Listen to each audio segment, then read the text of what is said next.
Hobbit! I think I saw him slip away when they first collared us. I'll tell you what happened. Master Baggins saw his chance and he took it.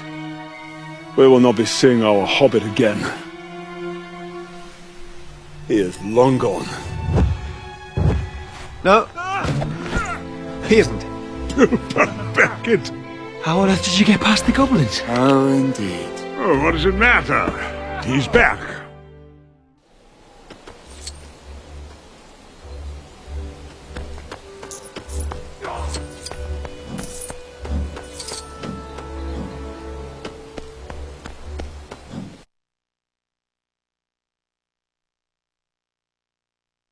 As they trod through the forest, a sense of foreboding fell over the company. They were not alone. Had something followed them from the Goblin Kingdom? Or was it perhaps some other, even greater threat?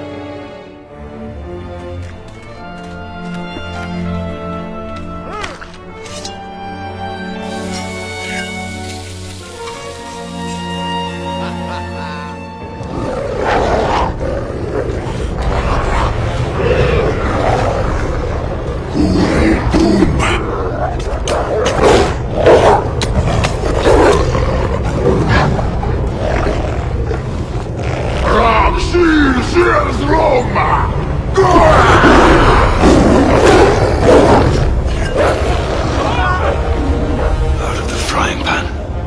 And into the fire. Run! Run!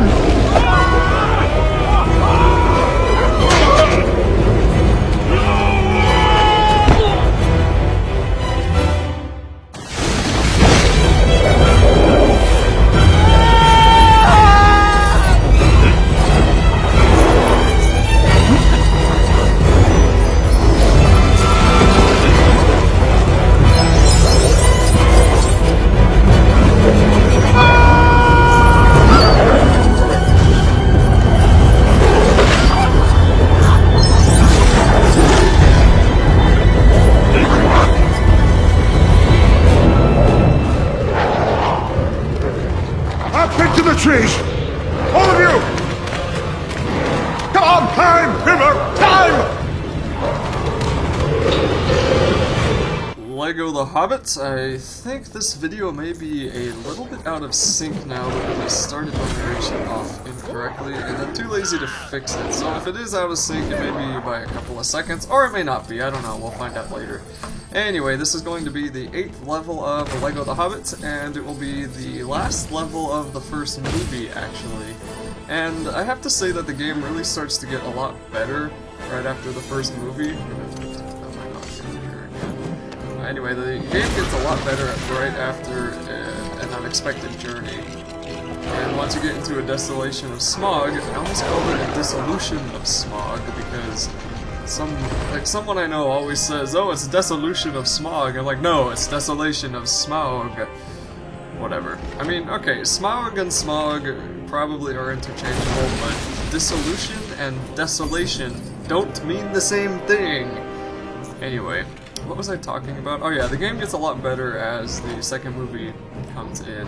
And I'm not really sure why that is, because there's still a lot of glitches, and it's kind of painful to play it sometimes. There's one part of the level where the camera is fixed in the wrong location, and I'll show that once it gets to the level, but that's not for a couple of videos down the game. So the glitches, sadly, don't get any better. I think they get a little bit worse, but the game itself is more fun, and it feels like that just the atmosphere kind of fits more. And one of the boss fights was so cool, but again, I'll talk about that more as we go. So sadly, for now we have to deal with probably one of my least favorite levels in this game, and it also happens to be my least favorite part of the Hobbit movie because it didn't really make a whole lot of sense to me. I mean, I didn't think that Azog had to be here in the movie. I thought it was kind of cool they talked about him before, but right at this point, I didn't think his existence was necessary, so I don't really like this boss fight because of that. But, you know, the boss fight with him is coming up here in a second, and there are there's like two cutscenes that will be splitting that up. So I'll try my best not to talk over them.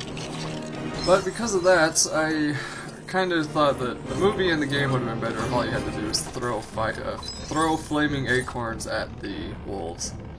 And you still get to do that, and that's fun, but, you know, it's the other stuff that isn't so much fun. So for the first parts, you just really need to climb up on top of these trees after getting into this area, and using the different orbs to shoot the arrows and bring down the vines and the branches, and you just have to tilt 2 of these trees over to the right, and then you'll be able to throw down the acorns with Gandalf and the other orbs. I think they were acorns. If I remember correctly, Gandalf grabbed an acorn, lit it on fire, and was like, haha, dwarf. I'm sorry, haha, wolf. You need fire to be warm.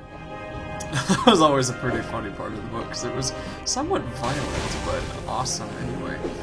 Well, so this is what the acorn throwing minigame is like. All you have to do is use the aimer and throw it in the general direction of the wolf, and you'll hit it with the flames that burst out and spread around it.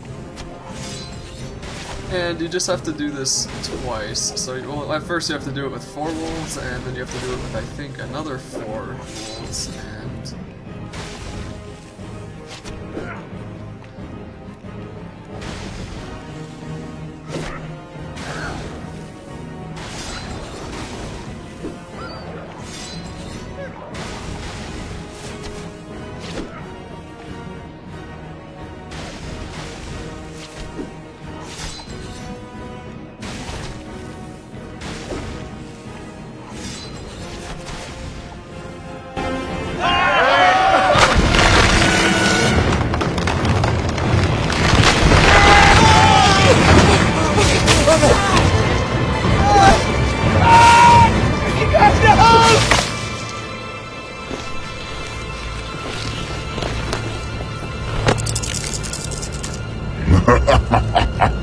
Azog, Dora Gibberis.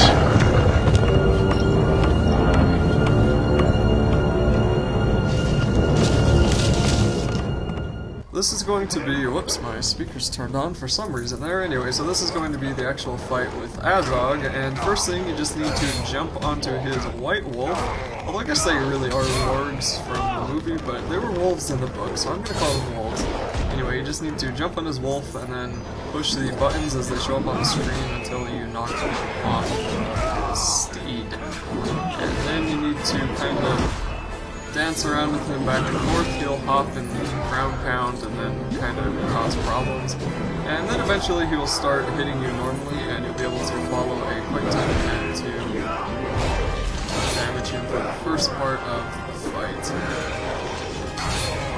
After this part, I'm not going to narrate over it, but after this part it's just pretty much fighting him and then a couple of waves of other orcs that are on top of wolves, and that's not really too hard. You just have to kind of jump and attack and jump and attack. And it's kind of fun actually seeing all the orcs running around on these wolves, and then you get to knock them off and send them flying. And I think you might even be able to jump onto the wolf themselves, although I haven't actually tried it once, so I don't know, maybe you can. I think I remember seeing coming up when I knocked an orc off. But that's pretty much all I'm going to narrate for this level. The rest is pretty easy to follow, and that will be it for this level.